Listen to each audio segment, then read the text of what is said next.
placed the positive pregnancy test on the kitchen counter next to his morning coffee. Exactly where I'd left my resignation letter 18 months ago. History rhyming, Abuela would have said. Mateo found it at dawn, same as before. I watched from the doorway as he picked it up, stared at it, went very, very still. Then he crossed the kitchen in 3 strides and crushed me against him. "You're sure?" His voice was rough with emotion. 3 tests, all positive. "Caroline." He pulled back, framing my face with trembling hands. "I'm terrified." "Good, so am I." I covered his hands with mine. "But we'll figure it out, together." "I don't know how to be a father. What if I turn them into—" "You won't." I said it with absolute certainty. "Because you're not your father. You're not even the man you were when we met. You're better, kinder, and you'll be an amazing father." His eyes were wet. "How do you know?" "Because I've watched you choose love over violence every day for a year. Watched you build instead of destroy. Watched you prove that people can change." I placed his hand on my still flat stomach. "This baby is already lucky to have you." He kissed me then, soft and reverent. And I felt the last of his darkness give way to something that looked a lot like hope. Behind us, Rosa appeared in the doorway, took one look at us, and burst into tears of joy. "Dios mío, a baby!" She rushed forward, pulling us both into a fierce hug. "Mateo, you're going to be a papa." The news spread through the house like wildfire. By noon, the core staff had gathered in the kitchen, our kitchen, to celebrate. Raphael brought champagne. The guards high-fived each other. Even Mateo's stone-faced lieutenant cracked a smile. And in the middle of it all, Mateo held me close and whispered in my ear, "Thank you." "For what?" "For staying, for choosing me, for giving me something worth living for instead of dying for." I kissed him in front of everyone, not caring who saw. Always. That night, we lay in bed with his hand on my stomach, both of us imagining the future. A child who would grow up knowing both worlds, the darkness their father came from and the light we'd built together. "What if I mess this up?" he asked quietly. "Then we fix it. That's what we do." We. I laced my fingers through his. "I'm not going anywhere, Mateo. You're stuck with me. Promise?" On Abuela's grave, I turned to look at him. "I resigned once. Never again." He smiled, that rare, genuine smile reserved only for me. Never again. Outside our window, white roses bloomed in the moonlight. Clean, perfect, untouched by blood. A sign that we'd survived, that we'd won, that sometimes the girl who tries to leave finds her way home instead. The fluorescent lights of the Brooklyn Public Library hummed their familiar lullaby as Isabella Moreno ran her fingers along the spines of forgotten books. This was her sanctuary, the only place in the world where silence didn't feel like loneliness, where the weight of 3 months without her father didn't crush her chest quite so completely. She was 28 years old, and she had become an expert at building walls. Walls around her heart, walls around her grief, walls that kept the world at a safe distance, where it couldn't hurt her anymore. But walls, as she was about to learn, mean nothing to men who break bones for a living. It was 7:15 in the evening, 15 minutes past closing. Bella had just locked the main doors when she heard the sound that would change everything. 3 sets of footsteps, heavy, deliberate, the kind of footsteps that don't ask permission. 3 men in black suits materialized from the shadows between the stacks, like smoke given form. The leader was tall, his face a roadmap of violence barely concealed beneath expensive cologne. He carried a manila folder like it was a loaded weapon. Bella's hand tightened around the book cart. Her voice came out steadier than she felt. "What do you want?" "This is a public library. We're closed." The man smiled. It was not a kind smile. "Miss Moreno, Isabella, we've been looking for you. Your father, Carlos Moreno, rest his soul. He left something behind."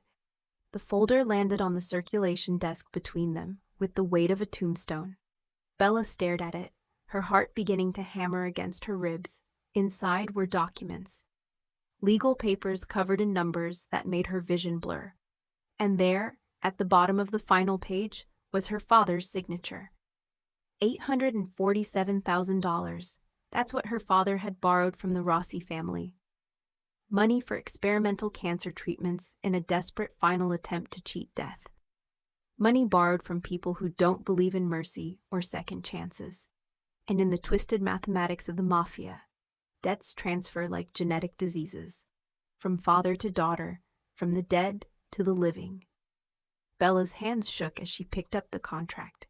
This isn't legal. I never signed anything. I never agreed to this. Her voice was rising now, panic breaking through the walls she'd built so carefully. You can't do this. The man's smile never wavered. Your father signed over collateral, Miss Moreno. Collateral to ensure payment. That collateral was you. The world tilted. Bella grabbed the edge of the desk to keep from falling. She thought of her father in that hospital bed. His skin like paper. His eyes full of secrets he never shared. She thought of the documents he'd signed when she went to get coffee. The whispered apology she'd been too tired to question. He'd sold her. To save himself, he'd sold her freedom to monsters. Rage replaced fear. Bella grabbed the contract and tore it down the middle. Then again and again, shredding it into pieces that fell like snow onto the library floor. You can take your debt and your contract and go straight to hell. I'm not my father. I don't owe you anything.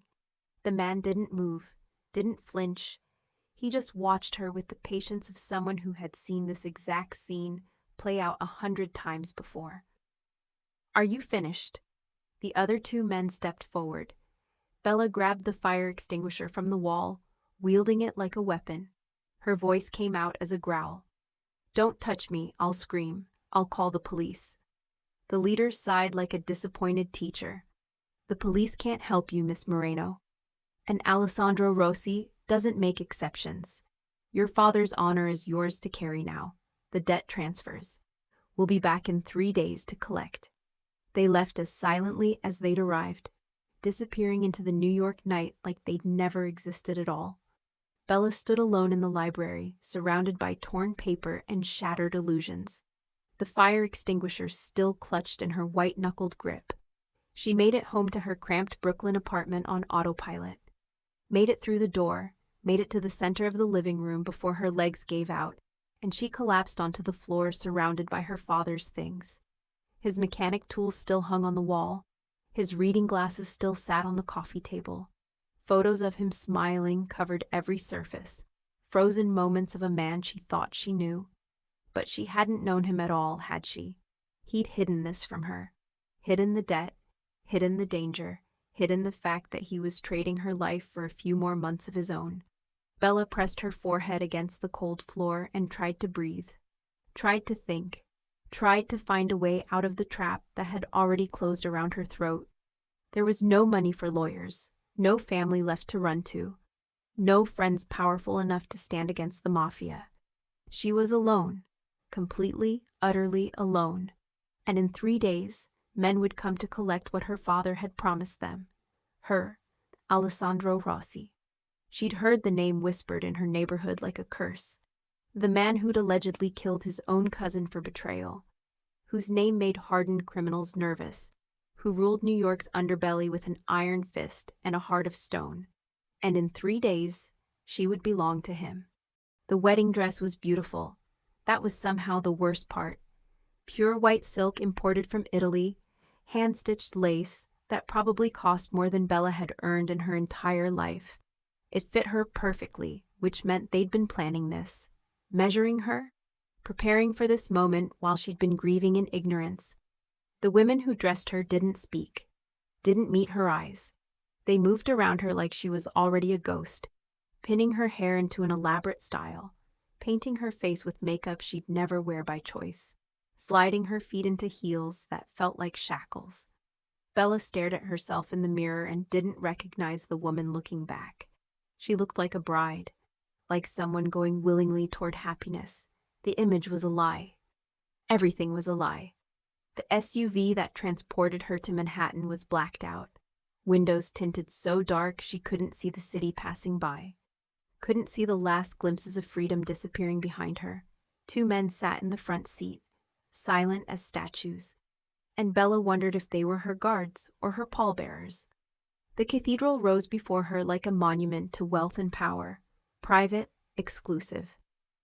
The kind of place where normal people don't get married, where transactions are sanctified and business deals blessed by God.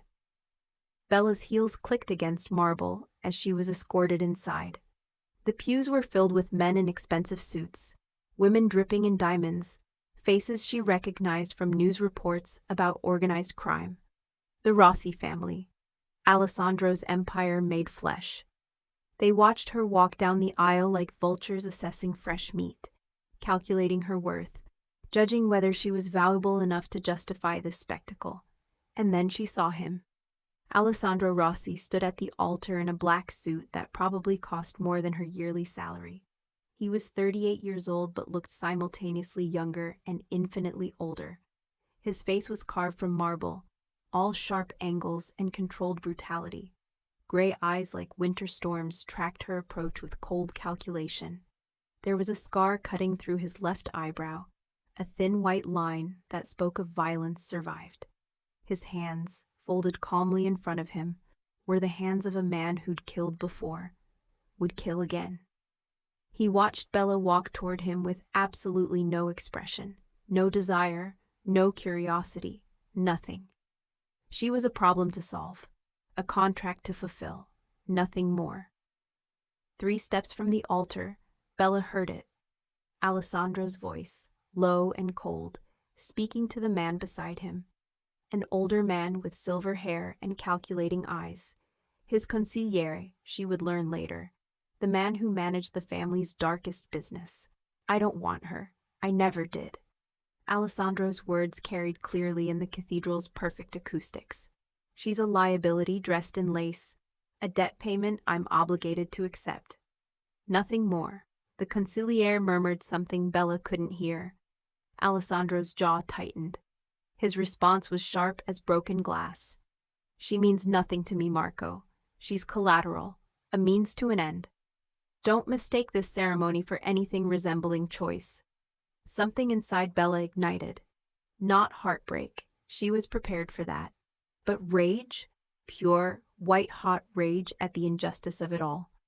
At being discussed like property, at being unwanted by a man she'd been forced to marry. She reached the altar. The priest opened his Bible with shaking hands, and before a single vow could be spoken, Bella turned to face Alessandro Rossi directly. Her voice rang out in the silent cathedral, clear and defiant. The feeling is mutual. I'd rather be dead than yours. The entire room went silent. Not the respectful silence of a wedding ceremony, but the shocked silence of people watching something unprecedented unfold. No one spoke to Alessandro Rossi like this. No one challenged him publicly. Certainly not a woman who was entirely at his mercy. Alessandro's gray eyes locked onto Bella's face. For one long moment, something flickered in their depths. Surprise, maybe, or intrigue. Something almost like respect before it was crushed beneath iron control. His voice when he spoke was low enough that only she could hear. Try to run, and I'll find you. Behave, and you'll have everything except freedom. Choose wisely, wife. The priest rushed through the vows after that, words tumbling over each other in his haste to finish this increasingly uncomfortable ceremony. Bella didn't hear them, didn't process them. She was too busy staring at the man who now owned her future, memorizing the face of her enemy. When the priest announced they should kiss, Alessandro didn't move, didn't lean in, didn't even pretend to go through the motions. Instead, he took Bella's left hand with clinical precision and slid a gold ring onto her finger. It was heavy, expensive, a shackle disguised as jewelry. The reception was held in a ballroom that looked like it belonged in a palace. Crystal chandeliers, champagne fountains, caviar and lobster and food Bella had never tasted and couldn't taste now because her throat had closed with rage and fear. She sat alone at the head table while Alessandro worked the room, shaking hands, accepting congratulations that felt like condolences, speaking in low voices to dangerous men about matters Bella couldn't hear and probably didn't want to understand. He never once looked at her, never acknowledged her presence. His new wife might as well have been furniture for all the attention he paid. Hours crawled by. Bella smiled when required, remained silent when expected, and counted the minutes until this nightmare could end. Around her, the Rossi family celebrated, drank, laughed, made toast to a marriage everyone knew was a transaction. Finally, mercifully, it was over. Alessandro appeared at her side, offering his arm like a gentleman. His voice was empty of emotion. "Time to go home, wife, home." As if his mansion could ever be anything but a gilded prison. As they left the reception, Alessandro's sister appeared beside them. Sofia Rossi was beautiful in a dangerous way, all sharp edges and knowing eyes. She leaned close to Bella, her whisper carrying a warning wrapped in silk. "My brother doesn't break, he buries. Remember that." Then she was gone, disappearing into the crowd, leaving Bella to follow her new husband into a future she hadn't chosen and couldn't escape. Is there any way this marriage can become real? Or is she just a prisoner with a ring? Bella woke up in a bed that wasn't hers, in a room that wasn't hers, in a life that would never be hers no matter how many years she spent living it. The bedroom was massive. Floor-to-ceiling windows overlooked the Hudson River, Manhattan's skyline glittering in the early morning light like broken promises. The bed itself could fit 4 people comfortably, dressed in sheets with a thread count Bella couldn't begin to guess. Everything was white and gray and cold, beautiful and empty, like a museum or a mausoleum. She found Alessandro in the dining room, sitting at a table long enough to seat 20 people, reading the newspaper with his coffee. He didn't look up when she entered, didn't acknowledge her presence until she sat down at the opposite end of the table, as far from him as possible. Then he set down his paper and delivered her new reality with the same emotion he might use to discuss the weather. The rules were simple. She had her own wing of the mansion. She would have a security detail that followed her everywhere. No phone calls out without approval. No visitors without permission. She would attend family dinners every Sunday. She would present herself as his devoted wife in public. In private, they would be strangers living in the same cage. Bella listened to her new husband outline her prison and felt something inside her harden into steel. She had been raised to be polite, respectful, obedient. But all of that died in a Brooklyn hospital room 3 months ago when her father took his last breath. So when Alessandro finished speaking and went back to his newspaper like she'd already ceased to exist, Bella made a choice. She would fight. The rebellion started small, passive, testing the boundaries of her cage to see where they held firm and where they might bend. She refused to eat dinner with Alessandro that first night. Refused the second night. By the third night, he'd stopped setting a place for her. She wore her old Brooklyn clothes instead of the designer wardrobe someone had stocked in her closet. Jeans and t-shirts among the silken cashmere. It was a small defiance, but it was hers. And then there was the vase, $30,000 she'd later learn, an antique, irreplaceable. She knocked it off its pedestal while walking past, watching it shatter into 1,000 pieces across the marble floor. Alessandro's response came that evening. He found her in the library, reading like nothing had happened. His voice was measured, controlled, and somehow more frightening for its calmness. "Break whatever you want. You're only destroying your own cage." Then he left. No anger, no punishment. Just the cold truth that nothing she did would change her situation. Days turned into a week. Bella learned the rhythm of Alessandro's life through observation and overheard conversations. He left before dawn, never saying where he was going. Returned after midnight, often with blood on his knuckles that he'd wash away before anyone could see. He slept maybe 4 hours a night in a room on the opposite side of the mansion. She never heard him laugh, never saw him smile. He moved through life like a machine built for one purpose: maintaining power. The first real confrontation came on a Thursday. Bella had been exploring the mansion, mapping her prison, when she found Alessandro's study. The door was unlocked. Inside, floor-to-ceiling bookshelves held volumes in multiple languages, and on the desk, a laptop showing what looked like financial records. She was 3 steps inside when she heard his voice behind her. Looking for something specific? Or just hoping to find leverage? Bella spun around. Alessandro stood in the doorway, blocking her exit, his gray eyes unreadable. She lifted her chin, refusing to show fear even as her heart hammered. I was looking for legal documents, ways to get out of this joke of a marriage. Alessandro moved, fast, 3 strides, and he was invading her space, backing her against the bookshelf until they were inches apart, close enough that she could feel the heat radiating off his body, could smell his cologne mixed with something darker. Danger, maybe, or death. His hand came up, bracing against the shelf beside her head. He leaned in, his breath ghosting across her skin. And for one terrifying moment, Bella thought he might kiss her. Or kill her. She wasn't sure which was worse. There is no way out. His voice was barely above a whisper. You're mine, until I decide otherwise. The sooner you accept that, the easier this will be for both of us.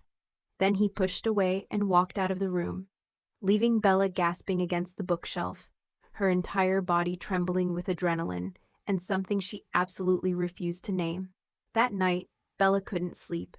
She wandered the mansion's empty corridors at 3 a.m, a ghost haunting her own prison. That's when she saw him.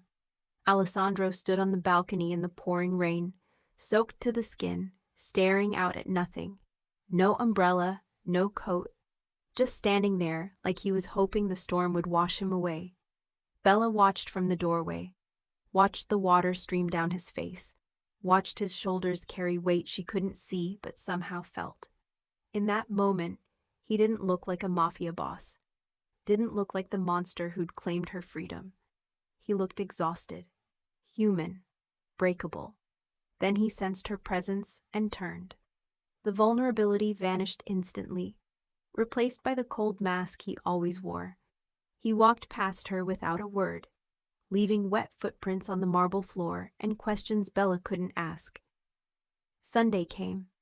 Family dinner. Bella had been dreading it all week, but Alessandro made it clear attendance wasn't optional. She dressed in one of the designer dresses from her closet, armor for a different kind of battle. The dining room filled with members of Alessandro's inner circle. Marco, the silver-haired consigliere who'd stood beside Alessandro at the altar. Luca, a mountain of a man with scarred knuckles and dead eyes, who Alessandro introduced as his enforcer. And Sofia, Alessandro's sister, who studied Bella like a particularly interesting insect. The meal was exquisite. The conversation was coded. They spoke about business and metaphors, violence and pleasantries. Bella remained silent, listening, learning the language of this new world. After dessert, Sofia cornered Bella in the hallway. Her dark eyes were sharp as knives. You challenged him at the altar. Sofia's voice held something that might have been approval. That took courage, or stupidity. I haven't decided which yet. Bella met her gaze steadily. Does it matter? I'm here either way. Sofia smiled. It was not a warm smile. My brother doesn't break, Isabella. Men have tried. They're all dead now. But maybe... Her eyes traveled over Bella's face, searching for something.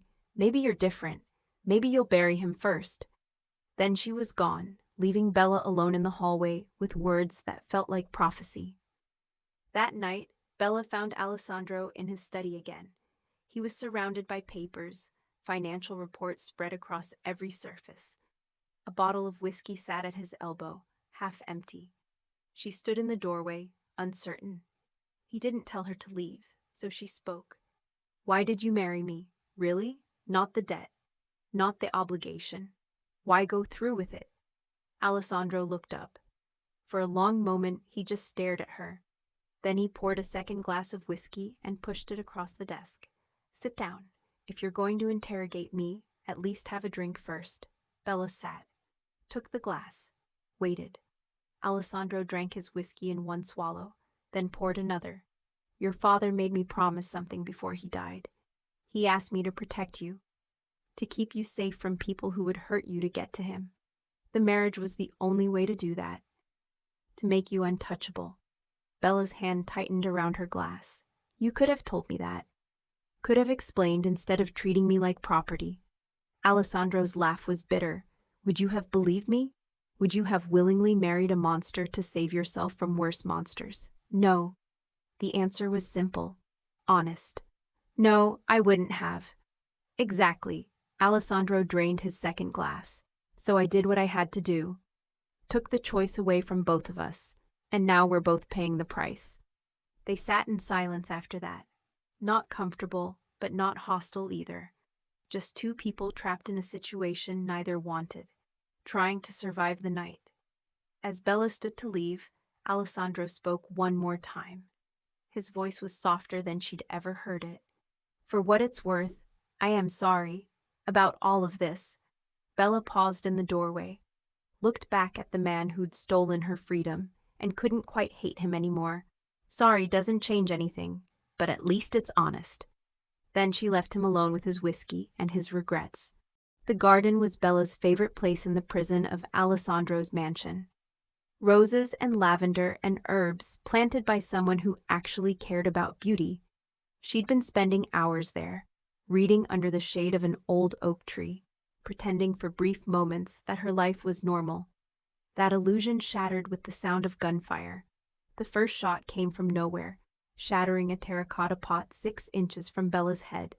She dropped her book, instinct screaming at her to run, but her legs had turned to water.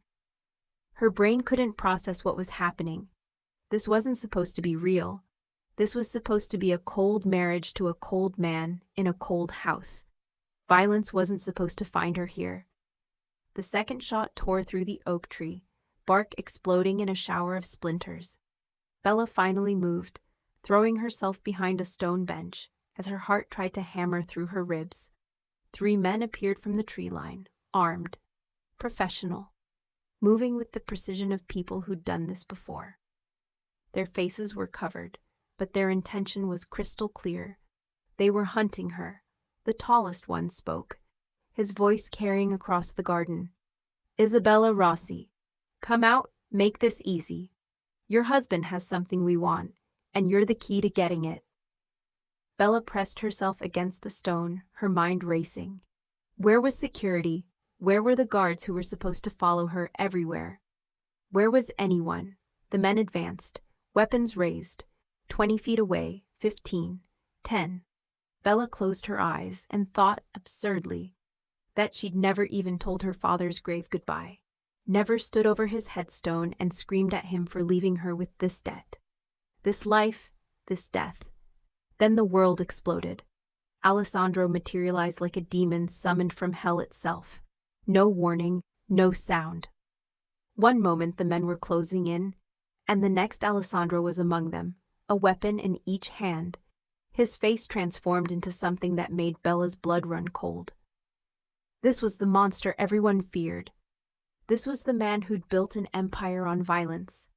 The first man went down with a bullet between his eyes before he could even turn. The second managed to raise his weapon, but Alessandro was faster, disarming him with brutal efficiency and putting 2 rounds in his chest. The third man grabbed Bella, hauling her up and pressing a gun to her temple. His voice shook. Back off, Rossi. Back off or I paint the garden with her brain. Alessandro stopped, went absolutely still, but his eyes were calculating, cold, looking for an opening. Who sent you? His voice was eerily calm for a man whose wife had a gun to her head. The man's grip tightened on Bella, his desperation making him sloppy. Marchetti wants you to know your territory ends where his begins. Brooklyn's not yours anymore, and your wife is the message. Bella felt the gun press harder against her temple, felt the man's fingers start to squeeze the trigger. In that moment, time slowed to a crawl. She saw Alessandro's face, saw his jaw tighten, saw something in his eyes that looked almost like fear. Then she saw his hand move. Alessandro's shot was perfect. The bullet entered through the man's wrist, shattering bone and forcing his hand to spasm open. The gun dropped, Bella dropped, and Alessandro closed the distance in 2 strides, catching the man by the throat and slamming him against the oak tree with enough force to crack the bark. What Alessandro did next was methodical, terrifying. He pinned the man's gun hand against the tree and broke 3 fingers one by one, extracting information with each snap of bone. Names, locations, how many men Marchetti had sent, where they were waiting. When he had gotten what he needed, Alessandro put a single bullet through the man's skull and let him drop. Then he turned to Bella. She was still on the ground, shaking, her white dress covered in dirt and blood that wasn't hers. Alessandro holstered his weapons and crossed to her in 3 strides. His hands, still warm from killing, touched her face with unexpected gentleness. "Are you hurt?" His voice was urgent.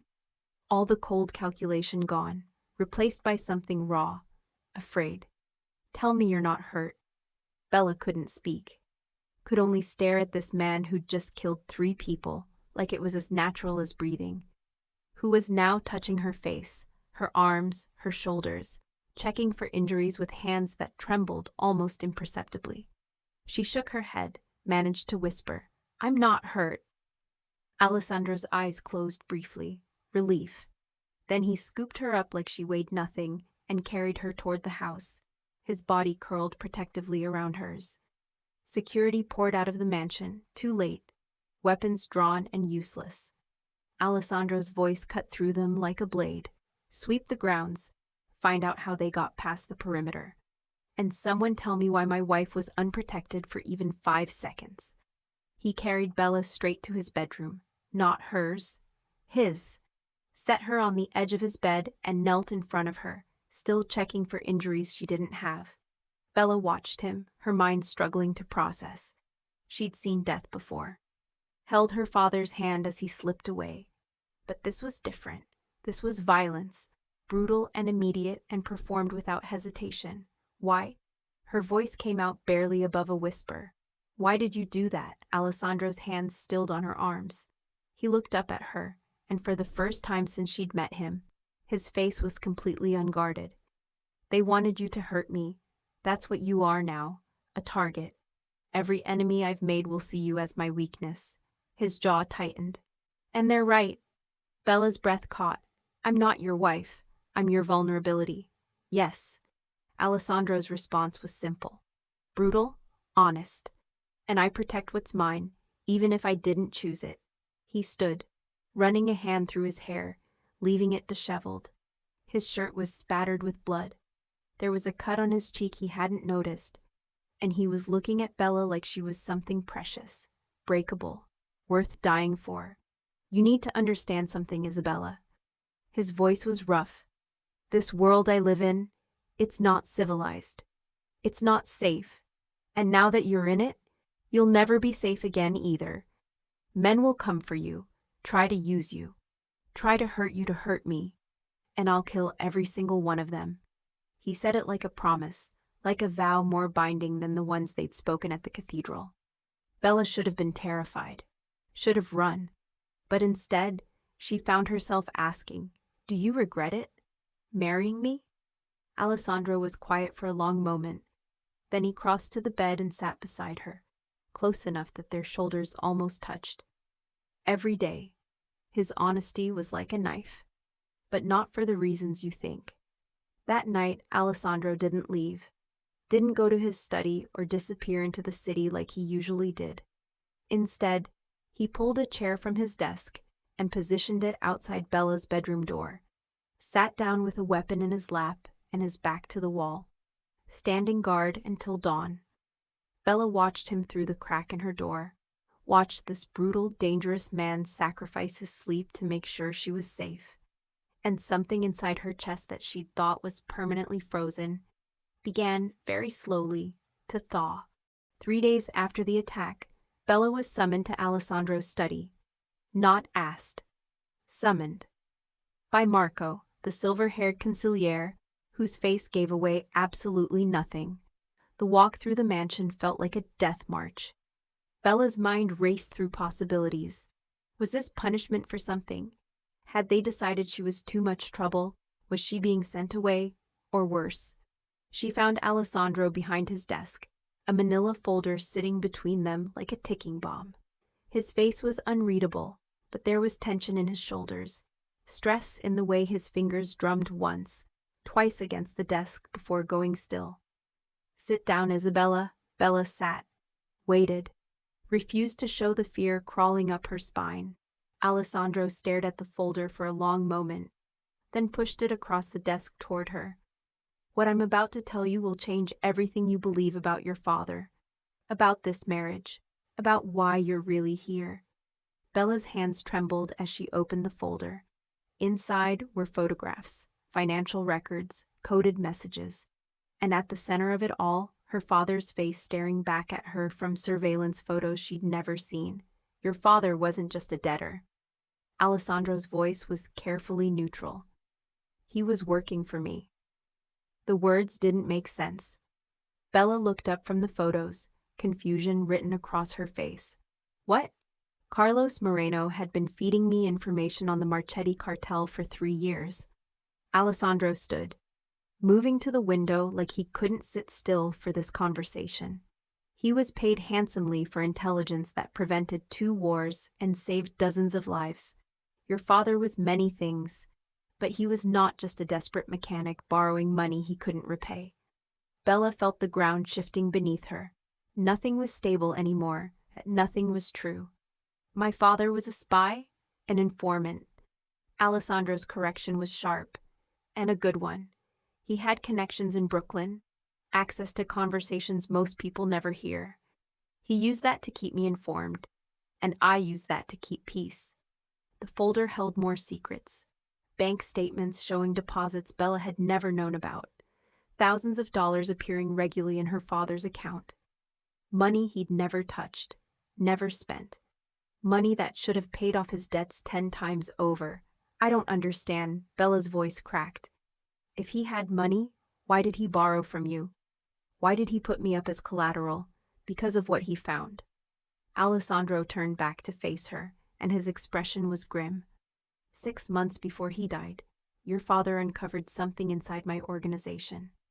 Evidence of corruption, embezzlement, betrayal at the highest levels. He collected proof, documentation that could either destroy my empire or save it from internal rot. "Where is it?" Bella whispered. "That's the problem." Alessandro moved back to his desk, bracing his hands against the surface. "He hid it. Somewhere I couldn't find it. Somewhere safe. And when he got sick, when he knew he was dying, he made me a promise. He said if I protected you, if I married you and kept you safe, he'd make sure the information got into the right hands eventually." The marriage wasn't about debt. The realization hit Bella like a physical blow. It was about protection. Yes. Alessandro's eyes locked onto hers. "Your father knew that once he died, whoever is corrupt inside my family would come after you, torture you for information you don't have, kill you to tie up loose ends. Marrying you was the only way to make you untouchable, to put you under my protection, where no one could reach you without going through me first."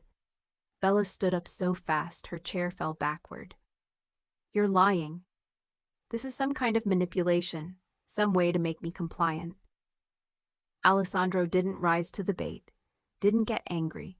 He just opened a drawer and pulled out more evidence. Photographs of her father meeting with Marco, coded ledgers in her father's distinct handwriting, audio recordings of conversations she'd never heard, and finally, a video, grainy security footage from the hospital. Her father in his bed, consciousness fading, looking directly at the camera. His voice was weak but clear.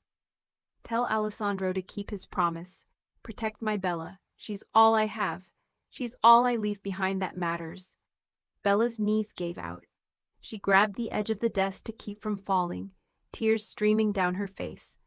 Everything she'd believed about her father, about his final months, about why he'd hidden things from her, all of it was wrong. He wasn't being selfish. He was trying to save her. Alessandro was suddenly there, steadying her, guiding her into a chair. He didn't speak, didn't offer empty comfort, just knelt beside the chair and let her cry. When Bella could finally breathe again, she looked at Alessandro through blurred vision. Who? Who in your organization is corrupt? I don't know yet. Alessandro's face was hard. That's why I need that information. Your father hid it somewhere only he knew. Or, his eyes searched hers. Somewhere you might be able to find. I don't know where it is. Bella's voice was hollow. I don't know anything. Then we figure it out together. Alessandro stood, offering her his hand. Because whoever killed your father, whoever wants that evidence buried, they're still out there, still dangerous. And they won't stop until you're dead too. Bella stared at his offered hand. This was the moment, the choice. She could retreat back into hatred, into the safety of seeing Alessandro as her enemy. Or she could accept that nothing about her situation was what she'd thought. That maybe, just maybe, he wasn't the monster after all. She took his hand. That night, Bella locked herself in her room for 2 days. Not out of fear or anger, but because she needed time to process. To grieve the father she thought she knew and meet the stranger he'd actually been. Alessandro didn't push, didn't demand she come out. Just had food left outside her door and stationed himself in the hallway, a silent presence she could feel through the walls. On the 3rd day, Bella emerged, found Alessandro exactly where she'd sensed him, sitting on the floor outside her door, laptop balanced on his knees, working while he guarded her grief. He looked up when she appeared, didn't ask if she was okay. The answer was obvious in her red eyes and hollow expression. Instead, he asked, "Are you ready? For what?" "To find what your father hid, to finish what he started." Bella nodded. "Yes, I'm ready." The investigation began that night.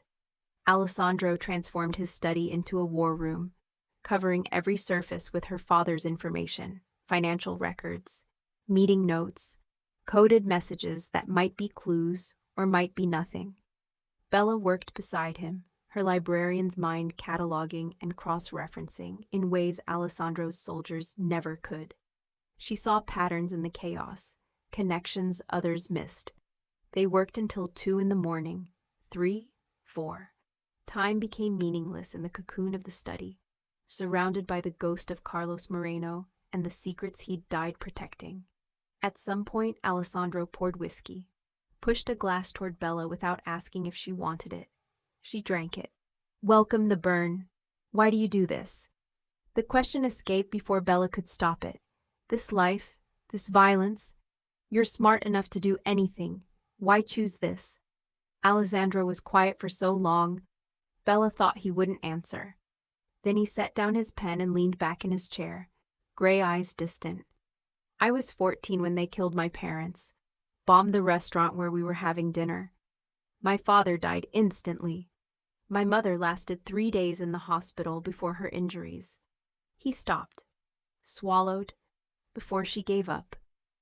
Bella found herself leaning forward, drawn into his pain despite herself. "My uncle took me in, taught me the family business, taught me that in this world, you're either predator or prey. The strong survive by being stronger. The weak die making excuses." Alessandro's voice was bitter. "So I became strong, built an empire on the foundation of their blood, avenged them by destroying everyone involved in their deaths. And then?" Bella asked softly. "Then I had power, territory, respect, everything I'd fought for." Alessandro looked at her, really looked at her, and I realized I had nothing that mattered. No family except the one I'd bought with blood. No relationships that weren't transactional. No one who saw me as anything but the monster I'd had to become. He stood, pacing to the window. "I was 28 when I met Gabriella. She was a nurse, saved one of my men after a bad deal went sideways. She looked at me like I was human, like I could be more than this." He pressed his palm against the glass. "I loved her, planned to marry her, thought maybe I could have something real." What happened? Bella already knew, but she needed to hear him say it. Car bomb, meant for me. She was driving my car because hers was in the shop. Alessandro's voice went flat. "Dead before the paramedics arrived. 26 years old. Her only crime was loving the wrong man. I'm sorry, the words were inadequate, but Bella meant them. Alessandro turned back to face her. I swore after that I'd never give anyone that power again. Never love, never need. Never let anyone close enough to become a target. His eyes found hers across the study. And then your father asked me to protect you, asked me to marry you, and I said yes because I owed him my life 12 times over. But I told myself it would be different, that you'd just be a name on paper, an obligation I could fulfill without ever actually caring. But Bella's heart was pounding. Alessandro crossed the study, stopped 3 feet away, close enough that she could see the exhaustion in his eyes, the weight he carried, the cracks in his armor. But you wouldn't let me ignore you. You fought me at the altar, broke my property, challenged me at every turn. You looked at me with hatred I'd earned, and somehow that was more honest than any emotion I'd seen in years. He ran a hand through his hair. And when those men came for you in the garden, when I saw that gun at your head, I realized I'd failed, that I cared, that losing you would matter. Bella stood, closed the distance between them to inches. Say it clearly, no metaphors, no mafia code, just truth. Alessandro's jaw tightened. His voice when it came was rough with emotion he could no longer hide. I don't want to care about you, Isabella, because everyone I care about dies. But I do. God help me, I do. They stood there in the dim light of the study, surrounded by the past and facing an uncertain future. Bella raised her hand, hesitated, then touched Alessandro's face where the scar cut through his eyebrow. He flinched, not from pain, but from gentleness he hadn't felt in years. I should hate you. Bella's voice was whisper soft. You took my freedom, forced me into this marriage, made me a target for your enemies. You should. Alessandro's eyes closed under her touch. But I don't. Not anymore. Bella traced the scar with her thumb. I see you now, not the monster everyone else sees, the man underneath, the one who sits outside my door all night to make sure I'm safe, who killed for me without hesitation, who carries the weight of an empire and pretends it doesn't crush him. Alessandro's hand came up, covering hers against his face. Don't make me something I'm not. I'm still dangerous, still violent, still everything you should run from. I know. Bella stepped closer. And I'm still trapped here, still your wife by force, not choice, still figuring out how to survive in your world. But maybe? Her other hand found his chest, feeling his heart race beneath her palm. Maybe we're both trapped, and maybe we survive better together than alone. Alessandro opened his eyes. The walls he'd built so carefully were crumbling. She could see it happening in real time, the grief, the loneliness, the desperate hunger for something real in a life built on lies. If I do this, if I let you in. His voice cracked. I can't lose you. I can't watch you die because of me. Then don't let me die. Bella's response was simple. Fight for me the way you fought for everything else. Be the monster to everyone else. But be human with me. That's all you want? Alessandro's laugh was broken. For me to be human? It's more than you've let yourself be in years, isn't it? Yes. The admission cost him something. Yes, it is. They didn't kiss. Not yet. That felt too simple for what was happening between them. Instead, they just stood there, holding each other's broken pieces. Two people who'd been forced together, finding something neither expected. Choice. Real, terrifying, complicated choice. The sun was rising when they finally left the study. Alessandro walked Bella to her room, paused outside her door. His hand lingered on the frame like he was afraid to leave. Sleep. He said it like an order, but it came out like a plea. You've been awake for 30 hours. I'll be right here if you need anything. Where will you be? Alessandro gestured to the chair outside her door. The one he'd occupied for 3 nights already. Right here. That's not comfortable, Bella heard herself say. You'll hurt your back. I've slept in worse places. Bella made a decision. She opened her door wider, stepped back. There's a perfectly good chair in my room. You can guard me just as well from inside. Alessandro stared at her, understanding what she was offering. Not sex, not even romance, just proximity, trust, the slow thawing of ice that had frozen them both. Are you sure? Bella nodded. I'm sure. Alessandro entered her room for the first time, pulled the reading chair to face the door, sat down with his weapon within reach, every inch the protector he'd become. Bella climbed into bed, still fully dressed, and for the first time since her father died, since her world imploded, since she was forced into a marriage she didn't want, she felt safe enough to actually sleep. When she woke 6 hours later, Alessandro was still there, still awake, still watching the door like demons might appear at any moment, but his free hand was stretched toward her bed. And her hand, she realized, had found his in sleep. They were holding hands across the distance, choosing each other in the only way that felt real. Engagement question. Can trauma bond two people together? Or does it just make them both broken?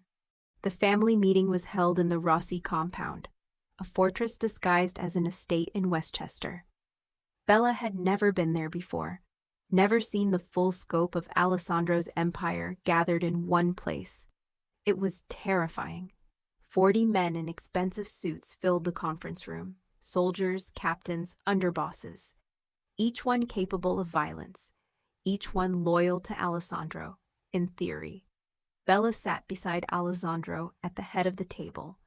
He'd insisted, "This is your family now.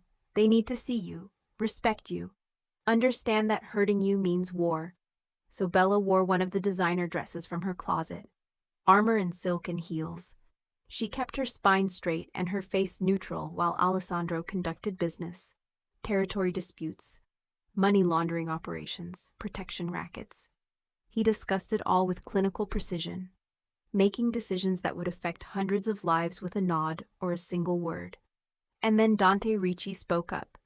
Dante was Alessandro's underboss, second in command, a man in his 40s with sharp features and sharper ambitions. Bella had seen him before at Sunday dinners, but never paid attention. Now she watched him lean forward, challenge in every line of his body. "With respect, Alessandro, your caution is making us look weak. The Marchetti family moves on our territory while we sit in meetings and debate. We should be expanding, not consolidating, taking what's ours before someone else does." Alessandro's voice was ice. "We expand when I say we expand, not before. The Marchetti situation is being handled." "Handled how?" Dante pressed. "By hiding behind walls? By keeping your—" He paused, his eyes sliding to Bella with something like contempt. "Your new wife locked up like a prisoner while real men do real work." The room went silent. You could have heard a pin drop on the marble floor. Alessandro didn't move, didn't raise his voice, but the temperature in the room plummeted. "Choose your next words carefully, Dante." Dante smiled. It wasn't a friendly expression. "I'm just saying what everyone's thinking. You married a Brooklyn nobody to settle a debt. Fine. But keeping her at family meetings, treating her like she matters, it makes you look distracted, soft. Some of us wonder if your judgment is compromised." "I see."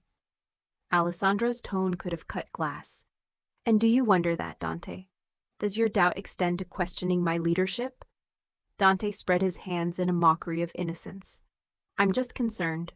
We all are. The family needs a strong leader, not one who's emotionally compromised." Alessandro stood. The movement was deliberate, controlled, absolutely lethal. "Let me be crystal clear since subtlety seems beyond you. Isabella is my wife. She is family. That means she is untouchable, protected by every man in this room, including you, Dante." His eyes swept the table. "Touch her, look at her wrong, even think about her in a way I don't like, and I will feed you to the river piece by piece. Am I understood?" Murmurs of agreement, nods. But Bella saw something in Dante's eyes before he lowered them. Not submission, calculation. hatred barely masked by a thin veneer of respect. "Crystal clear, boss." Dante's voice dripped false sincerity. The meeting continued. Business was discussed. But Bella couldn't shake the feeling that something had shifted. That Dante's challenge wasn't just about her. It was about testing Alessandro, finding weakness, probing for cracks in his armor. After the meeting, Marco pulled Alessandro aside. Bella pretended to study artwork in the hallway, but kept her ears open. "He's moving against you." Marco's voice was urgent. The Marchetti attack wasn't random. Someone gave them inside information. Security details. Your schedule. Dante's been to that Brooklyn warehouse 6 times in the last month. The one we've been watching. Alessandro's response was too quiet for Bella to hear. But his body language told her everything. Tension. Anger. The careful control of a man planning violence. That night, back in the Manhattan mansion, Alessandro called Bella to his study. Closed the door. His face was grave. "I need your help." Whatever Bella expected, it wasn't that.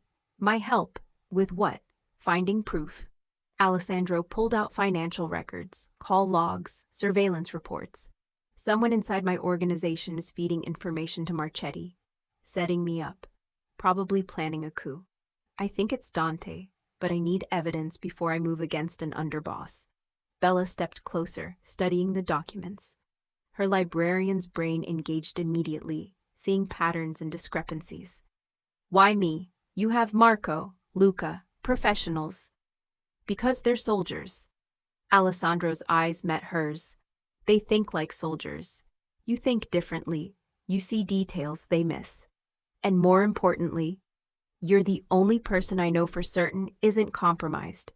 Because I never wanted to be here in the first place." Bella's smile was wry. "Exactly." Alessandro's expression softened. "You have no loyalty to this life. No stake in family politics. You're the only person in my world who doesn't want something from me." "That's not entirely true anymore," Bella heard herself say. Alessandro went very still. "What do you want?" "The truth about who killed my father." Bella met his eyes steadily. "You said the cancer treatments were compromised, that someone murdered him. I want to know who. And I want them to pay." "Done." Alessandro's response was immediate. "We find the traitor. We find your father's killer. I promise you that." They worked through the night again, this time as true partners. Alessandro explained the intricacies of his empire, while Bella cross-referenced dates, transactions, communications. Hours blurred together until Bella's eyes burned with exhaustion and her brain felt like mush. Then she saw it. The pattern was subtle. Coded messages in financial records that lined up perfectly with dates that Marchetti received inside information. But it was the location data that clinched it. Every leak coincided with Dante visiting a specific Brooklyn warehouse. The same warehouse, over and over. "Alessandro." Bella's voice was shaking with adrenaline. "I found it. Look." Alessandro came to stand behind her, his presence warm at her back. They bent over the laptop together, his arms caging her as he studied what she'd discovered. "This is it." His voice held something like awe. "This is the proof I need." "How did you?" He turned his head and suddenly they were inches apart. "How did you see this?" "You were looking for big signs." "Betrayal is subtle. It's the small inconsistencies that matter." Bella smiled. "Librarian trick. Details matter. You're brilliant." Alessandro said it like he was discovering something precious. Dangerous. His hand came up, tucking a strand of hair behind her ear. The gesture was tender, intimate. "I'm glad your father made me promise to keep you safe. Not just for him, for me." They were so close Bella could count his eyelashes. Could see gold flecks in his gray eyes. Could feel the tension vibrating between them like a live wire. One of them moved. Later, neither could say who. But suddenly they were kissing, desperate and intense, months of tension exploding into heat. Alessandro's hands framed her face like she was precious, breakable. Bella's fingers tangled in his hair, pulling him closer, closer, never close enough. When they broke apart, both breathing hard, Alessandro pressed his forehead to hers. This is a terrible idea. His voice was ragged. The worst. Bella agreed. I can't promise you a normal life.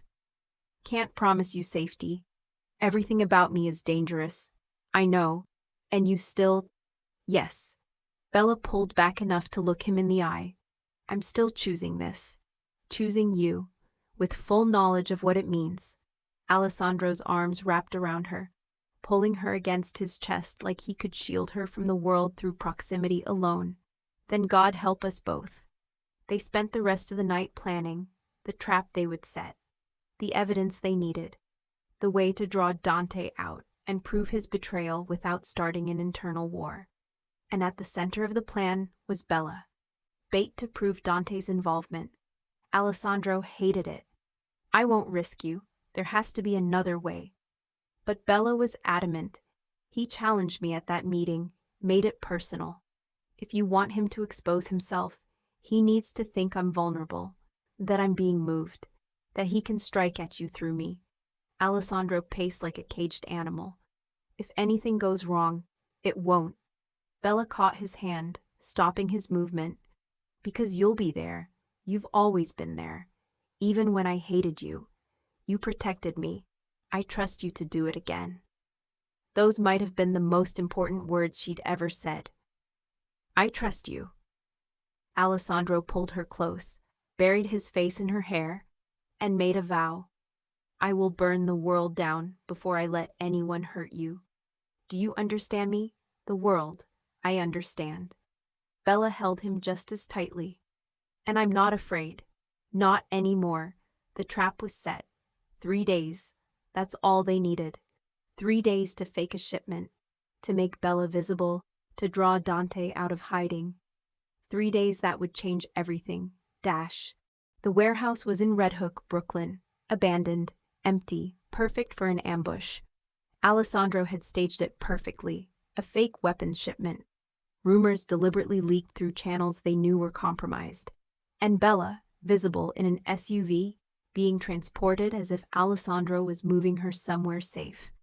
The bait was perfect. Now they just had to see if Dante would bite. Bella sat in the back of the SUV, wearing a bulletproof vest under her coat, a comm device in her ear connecting her to Alessandro. He was 3 cars back, surrounded by his most trusted men, close enough to respond, far enough to not spook the trap. His voice crackled through the earpiece. You can still back out. Say the word and we abort. I'm fine. Bella's voice was steadier than she felt. Let's finish this. The SUV rolled through darkening streets as rain began to fall. Appropriate, Bella thought. Everything important in her new life seemed to happen in the rain. Then the attack came, not from the sides, from the front. A truck blocked the road, and suddenly they were surrounded.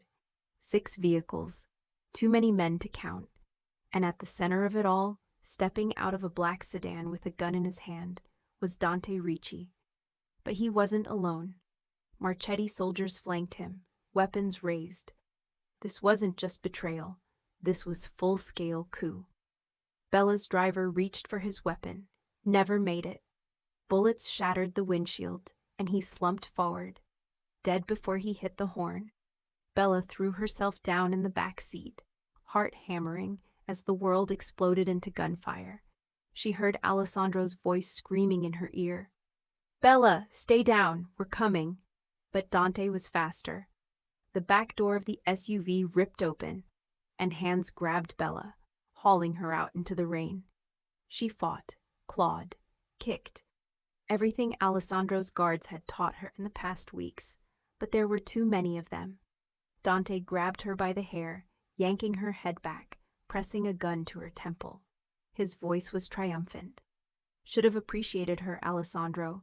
Should have kept her locked up where she belonged. Now I'll make her a widow and a bride in the same night.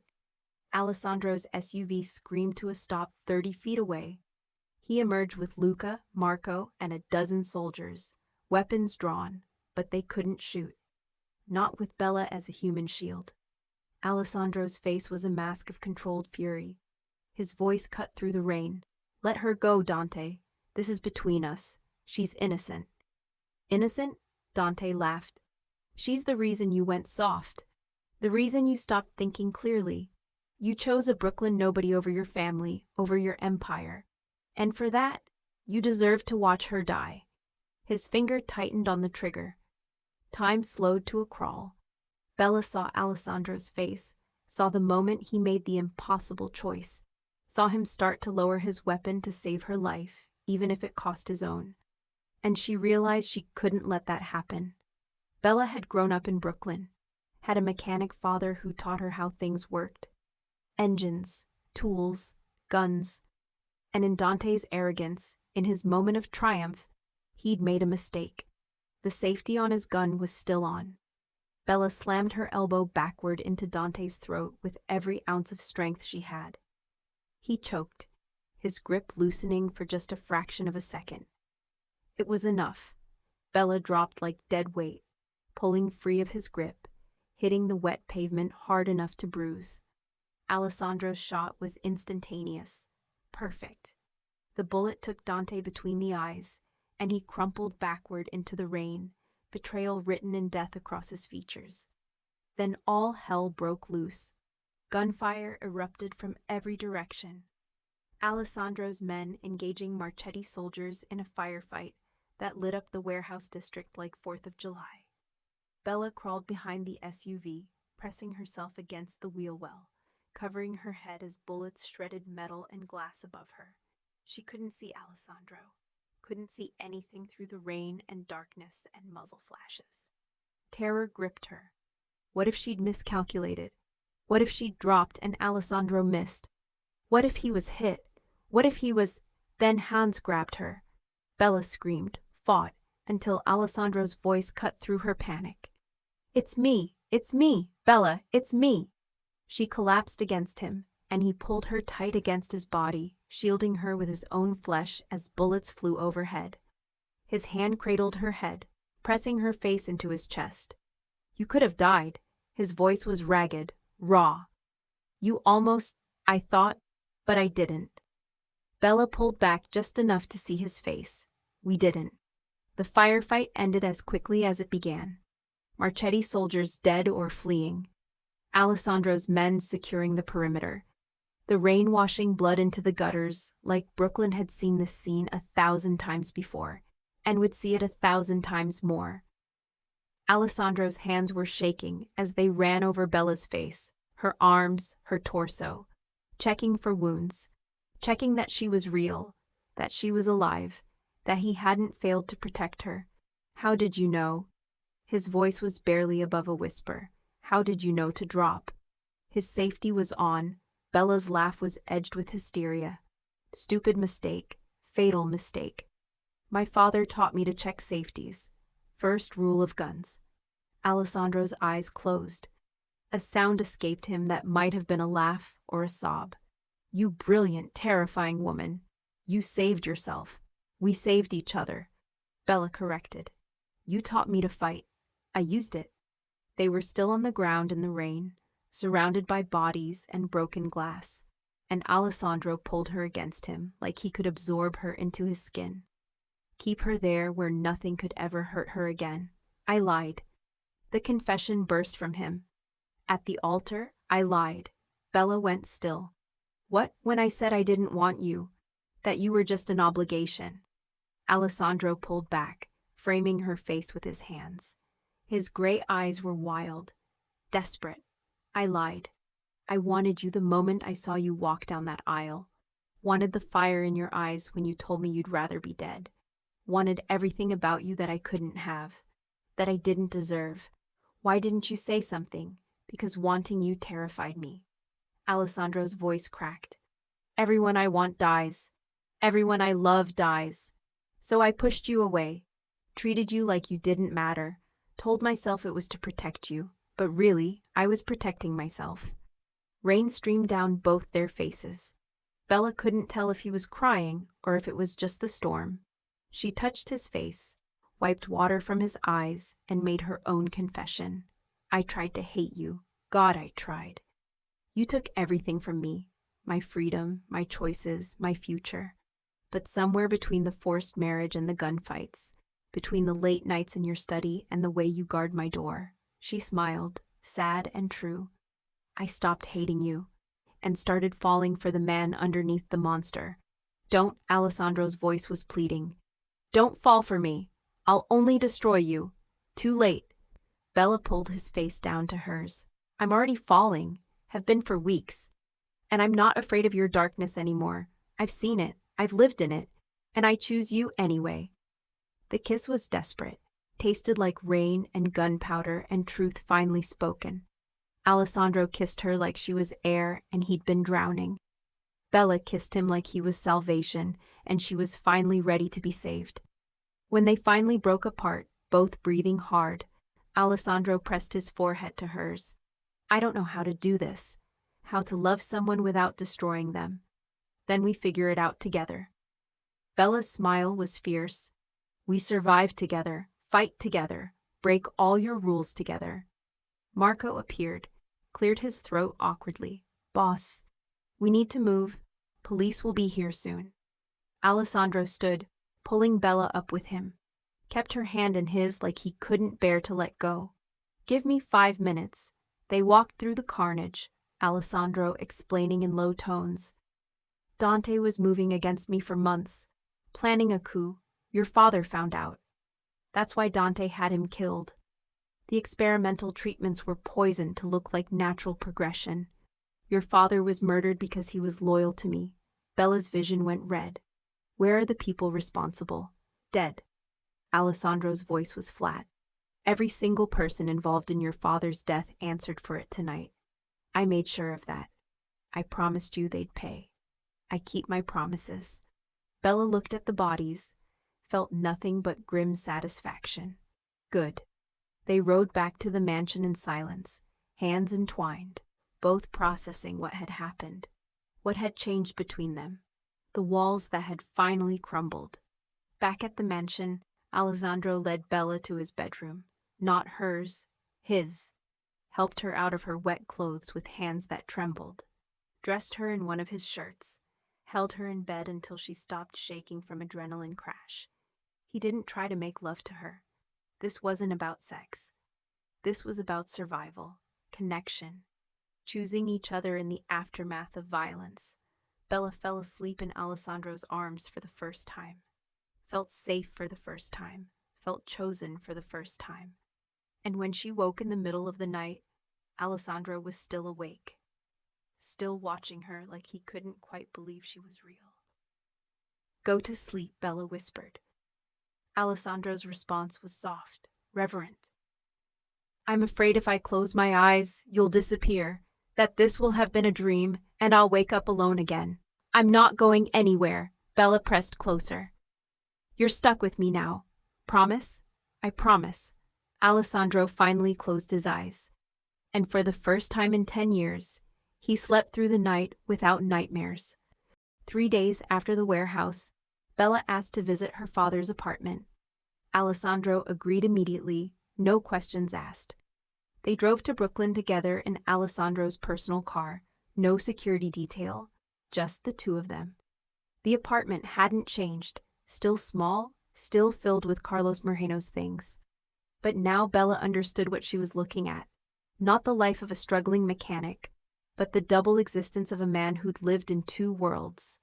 Alessandro stood by the door, giving her space. She appreciated that. This moment felt sacred. Final. A goodbye she'd never properly gotten. Bella moved through the apartment, touching things. Her father's favorite chair, his reading glasses, the photos that now felt like lies and truth tangled together. Then she found herself in his small workshop, tools hung on pegboards with obsessive precision. Everything labeled, everything in its place. Her father had been meticulous. It was one of the things she'd loved about him. It was also the key. Bella ran her hands over his favorite tools, the ones he'd used most, the ones he'd treasured. And there, hanging in the place of honor, was his preferred wrench, the one he'd called Old Reliable. The handle was hollow. She'd always known that. Watched him store spare bolts inside it when she was a kid. But now, with new eyes, she saw what she'd missed. The handle was too heavy for a hollow space. Her hands shook as she unscrewed the bottom. Inside, wrapped in waterproof material, was a micro SD card. And taped to it, a note in her father's handwriting. For my Bella. The truth costs everything. Use it wisely. I'm sorry I never told you. Sorry I left you with this burden, but Alessandro will keep you safe. He's a good man under all that darkness. Trust him, love him if you can. He needs it more than he knows. I love you, mi hija. Always. Tears streamed down Bella's face as she clutched the note. Alessandro crossed the room immediately, concern written across his features. What is it? What did you find? Bella showed him the MSD card. This is what my father hid. Alessandro took it like it was a bomb. And it was, in its way. Do you know what's on it? No. But we should find out. They went back to the mansion, used an encrypted laptop, opened the files, and Bella's world inverted again. Financial records, detailed documentation of money laundering, bribery, corruption spanning 20 years. But the most damaging evidence was the proof that Alessandro's uncle, the man who'd raised him, had orchestrated the hit on Alessandro's parents, had ordered their deaths to take over the family, had blamed rivals and sent Alessandro on a decade-long quest for vengeance against innocent people. Everything Alessandro had built his life on was a lie. Bella watched the color drain from Alessandro's face as he read, watched him age 10 years in 10 minutes. His hands gripped the edge of the desk so hard his knuckles went white. My uncle killed them. His voice was hollow. Everything I did, everyone I killed, it was all based on a lie. There was more on the card. Evidence of police corruption, judge bribes, cartel partnerships, crimes that could send dozens of people to federal prison for life, including Alessandro for acts committed in his uncle's name. Bella stared at the laptop screen, her mind racing. This evidence could free her. Turn it over to the FBI. Watch the Rossi empire collapse. Walk away clean. Return to her old life. Alessandro seemed to realize it at the same time.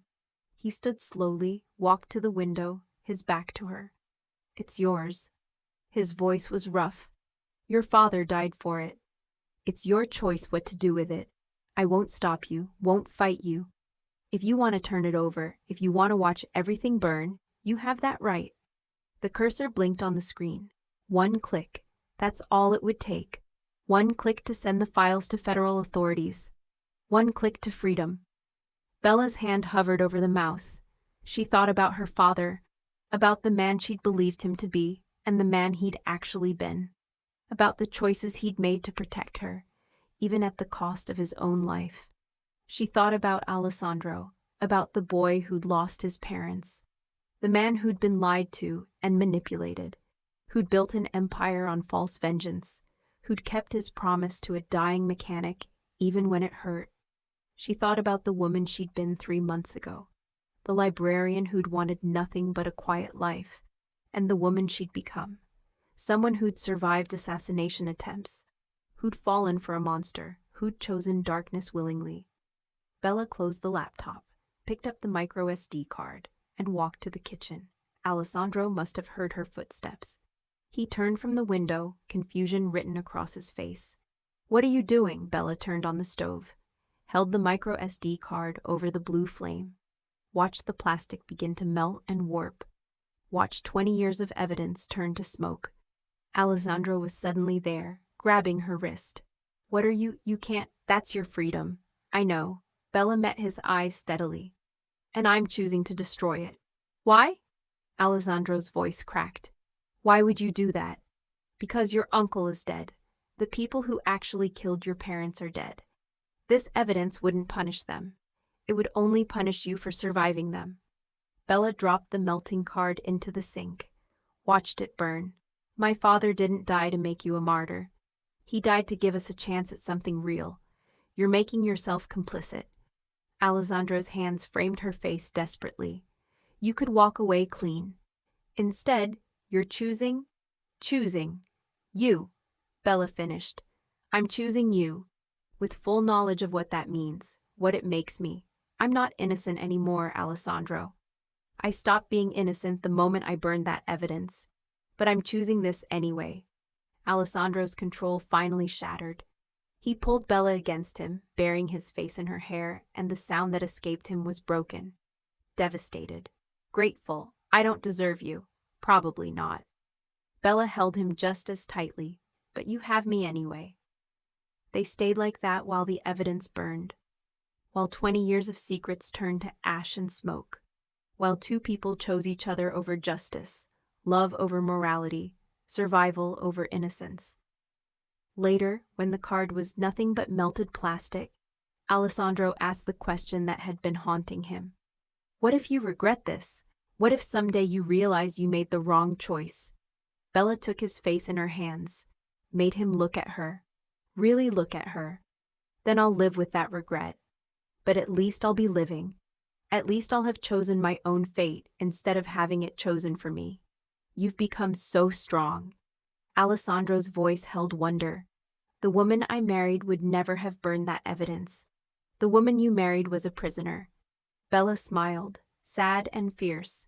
I'm not her anymore. I'm who I choose to be. And I choose you, this life, this darkness, all of it. Alessandro kissed her then. Not desperate like in the rain, not frantic like after the gunfight, but slow, reverent. Like she was something holy he'd been waiting his entire life to worship. And Bella kissed him back, chose him with every press of lips, every breath shared, every moment of acceptance. They made love that night for the first time. In Alessandro's bed, in his domain, with full knowledge of what they were to each other now. Not captor and prisoner, not forced marriage, but partners, equals. Two damaged people building something real from the ashes of their broken parts. It was tender and intense, and nothing like Bella expected. Alessandro touched her like she was precious, breakable, worth savoring. He whispered her name like a prayer, told her without words how desperately he needed her, how terrified he was of losing her. And Bella gave herself to him completely. No walls, no fear. Just trust and choice, and the conscious decision to love a monster who was also a man. Afterward, wrapped in sheets in each other, Alessandro spoke into the darkness. I'll spend the rest of my life earning this, proving you didn't make a mistake. You don't have to earn it. Bella traced patterns on his chest. You already have it. My choice, my heart, all of it. Alessandro's arms tightened around her. I love you. It came out rough, unpracticed, like words he hadn't said in so long they felt foreign on his tongue. I love you, Isabella. And that terrifies me more than any bullet ever could. I love you too. Bella pressed a kiss to his jaw. And I'm not afraid. Not of you, not of this life, not anymore. They fell asleep tangled together, choosing each other, protecting each other, building a future on ashes and blood and love that shouldn't exist but did anyway. Would you destroy evidence of crimes to protect someone you love? Where's the line between loyalty and complicity? 6 months later, the world had changed. Or maybe just their world had. Alessandro had restructured the Rossi family from the ground up, cut ties with cartels, ended drug operations, moved money into legitimate businesses.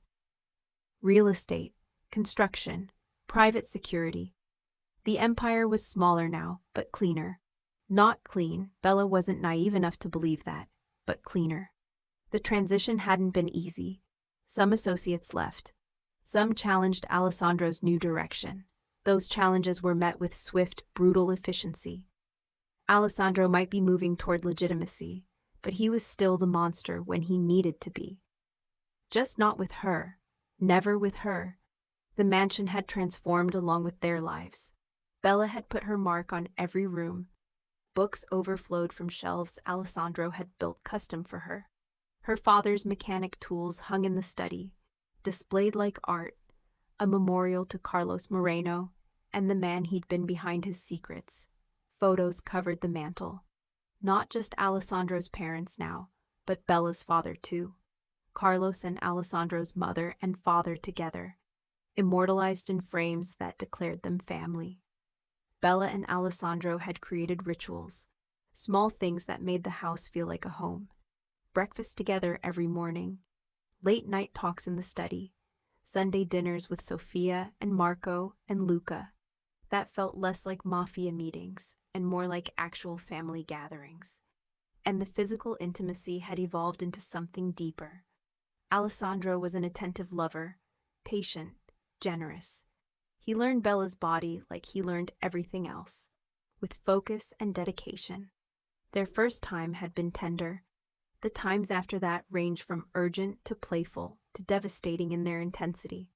Alessandro worshipped Bella, told her with his hands and mouth and body how much she meant, how afraid he was of losing her, how grateful he was that she'd chosen him. And Bella loved him back just as fiercely, showed him that love didn't make him weak, that letting someone in didn't mean they'd destroy him, that he was more than the monster the world saw. She'd opened her community library in Brooklyn, used Rossi money to fund it, a place where kids from her old neighborhood could find refuge in stories. Alessandro had been skeptical at first, said it was too dangerous, too public, too vulnerable, but Bella insisted. And eventually, Alessandro not only agreed, but helped, provided security, funded programs, even showed up sometimes to read to kids who didn't know they were listening to one of New York's most dangerous men, tell them about brave knights and dragons. Those days, watching Alessandro interact with neighborhood children, Bella fell in love with him all over again. Life wasn't perfect. There were still threats, still people who tested Alessandro's boundaries, still nights when Bella woke to find him standing guard, unable to fully let go of the fear that violence would find them. But they faced it together, built their life together, chose each other every single day. Then came the Marchetti situation. The new boss of the Marchetti family, Dominic Marchetti, reached out with a proposal. Peace. An end to the territorial disputes. A truce that would benefit both families. But with the peace offering came a warning. Federal investigations were circling. Someone was talking, someone close. And if they didn't handle it carefully, everyone would burn. Alessandro and Bella sat in his study, discussing the implications. They'd built something worth protecting now. Something that could be destroyed if the wrong people asked the wrong questions. You could still walk away. Alessandro said it like he did every time danger appeared. Leave me, take money, disappear, start over somewhere safe. Bella's response was always the same. No. Isabella, no. She leaned forward, taking his hand. We've been through assassination attempts, betrayals, gunfights, and federal investigations. At this point, I'm in this as deep as you are. Where you go, I go. What you face, we face together. You're insane. Alessandro's smile was soft. Completely insane. Probably. Bella smiled back. But so are you. We're perfect for each other. They decided to meet with Marchetti. Hear his proposal. See if peace was really possible, or if this was another trap. Alessandro took every precaution. Security everywhere. Escape plans. Contingencies upon contingencies. The meeting was tense but productive. Marchetti wanted to end the bloodshed. Wanted to focus on business rather than war. He'd heard about Alessandro's legitimacy push and respected it. By the end, they had a truce. Not friendship, but a professional détente. It wouldn't last forever. Nothing in that world ever did. But it was enough. For now. Driving home, Alessandro reached across and took Bella's hand. She noticed he did that now. Touched her constantly, like he needed the physical reminder that she was real. Still there, still his. Do you ever regret it? Alessandro asked. Staying? Choosing this life? Every day. Bella's honesty made him flinch, but she squeezed his hand. I regret that my father died. That I was forced into this. That I lost my innocence. That I can never go back to the woman I was. So why stay? Because I love who I've become. Bella looked at him, at this man who'd stolen her freedom and given her something she never expected in return. Choice? agency, strength. I'm not a victim anymore, Alessandro. I'm your partner, your equal, and I'd rather be broken and strong with you than whole and weak without you. Alessandro pulled the car over, right there on the side of the FDR drive, pulled Bella into his arms and kissed her like he was drowning and she was air. I don't deserve you, he said it like a confession, a prayer. You keep saying that. Bella smiled against his lips. But you're stuck with me anyway. Forever? Forever. 2 months later, Bella discovered she was pregnant. She took the test 3 times, unable to believe it, unable to process what it meant. A child, a baby, a life created from violence and forced marriage and love that shouldn't exist but did anyway. She told Alessandro that night in his study, just handed him the positive test and watched his face cycle through shock, terror, and wonder. I can't, his voice broke. What if I'm like my uncle? What if I fail them? What if I... He couldn't finish. Bella took his face in her hands. You're not your uncle. You're not your past. You're the man who kept a promise to a dying mechanic and found out he couldn't live without his daughter. You're the man who protected me even when you didn't want to, who loved me even though it terrified you. That's who you are. That's who you'll be for our child, I'm afraid, Alessandro admitted. More afraid than I've ever been. Good. Bella kissed him softly. That means you care. That means you'll try. That's all anyone can do. Alessandro's hand came to rest on her stomach. So small, so vulnerable. His entire world in one place. I'll protect them. His voice was fierce. Both of you, with everything I am, everything I have. I know. Bella covered his hand with hers. We'll protect them together. The pregnancy transformed Alessandro. He became even more cautious, more protective, more determined to make the Rossi empires something their child wouldn't have to apologize for. He accelerated the legitimization, cut more ties with criminal elements, built more legal businesses. By the time Bella was showing, Alessandro had transformed himself from mafia boss to businessman. Still dangerous, still deadly when necessary, but no longer living in violence the way he had before. Sophia was thrilled about becoming an aunt, started buying baby things before they even knew the sex. Marco offered to be godfather with a sincerity that made Bella cry. Even Luca, brutal enforcer Luca, showed up with a tiny leather jacket that made everyone laugh. But the best moment came 6 months into the pregnancy. Bella woke at 3 a.m. to find Alessandro gone from bed. She found him in the nursery they'd been preparing, sitting in the rocking chair in the dark. Can't sleep? Bella asked from the doorway. Alessandro looked up, and his eyes were wet. What if I'm not enough? What if I can't keep them safe? What if the life I've lived comes back and destroys everything? Bella crossed the room, easing herself into his lap despite her growing belly. Put his hand on the bump where their child grew. You feel that? The baby kicked against his palm. That's life. That's hope. That's everything you thought you'd lost. And you helped create it. You're already enough. Alessandro buried his face against her shoulder. I never thought I'd have this. Family. Real family. Not bound by blood and violence, but by choice. You have it now. Bella held him. We have it. The baby was born on a Tuesday. A girl with her mother's dark hair and her father's gray eyes. They named her Gabriella Sofia Rossi, after Alessandro's lost love and his sister, a bridge between his past and his future. Alessandro held his daughter for the first time and cried. Actually cried. Tears streaming down his face as he stared at this tiny, perfect thing that was his. His family, his future, his salvation. Thank you. He looked at Bella with everything he felt written across his face. Thank you for not running, for staying, for choosing me, for this. Bella reached out, touched their daughter's tiny hand. I'd choose you again, every time, in every life. 5 years later, Bella stood in Alessandro's study, looking at the photo wall they'd built. Their wedding photo, their daughter's first steps, Alessandro reading to neighborhood kids, family dinners, birthdays. Ordinary moments that meant everything. She heard footsteps behind her, felt Alessandro's arms wrap around her waist. Their daughter's laughter echoed from somewhere in the mansion, probably being chased by her beloved Uncle Luca. "Do you remember?"